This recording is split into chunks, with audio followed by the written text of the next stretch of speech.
যত সব ভালো লাগে না, সবসময় শুধু টাকা টাকা টাকা। এত টাকা কি করো কি তুমি? বললাম তো আমি তোমার ঠিক টাকা দেবো, সবসময় শুধু টাকা টাকা টাকা। You shut up. You I love you. English মারাচ্ছে আমার কাছে, মনে হচ্ছে আমি কিছু জানি না, ইংলিশ জানি না। যত সব ইংলিশ খেলাচ্ছে। আচ্ছা টুকটুকি, তোর কাছে আমি যখনই যেটা চাই, যেরকম ভাবে চাই তুই আমার ওরম ভাবেই দিস, না থাকলেও তুই আমারে যাই হোক করে দিস। তোর মনে কোনো হিংসা নাই ক? হ্যাঁ, তোর মনটা পুরা পরিষ্কার রে। পরিষ্কার তো হবে। ছোটবেলায় আমি ভুল করে সাবান খাই নিছিলাম, ওর জন্য তো আমার মন এত পরিষ্কার।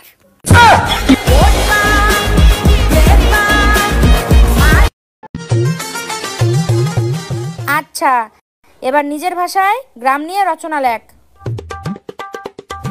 ম্যাম হয়ে গেছে। আচ্ছা দে। এটা কি লেখছিস? আপনিই তো বললেন নিজের ভাষায় লিখতে। একটা লাইনও তো আমি বুঝতেছি না। আমার ভাষায় লিখছি, আপনি না বুঝলে সেটা আপনার সমস্যা।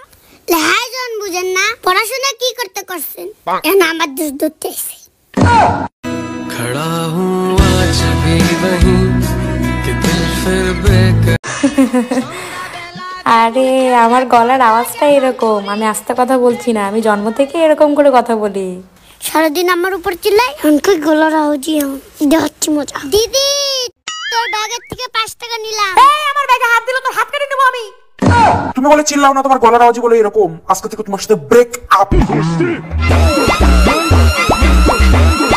কি রে, কোনো জায়গায় ছেলে টেলে দেখা আছে নাকি?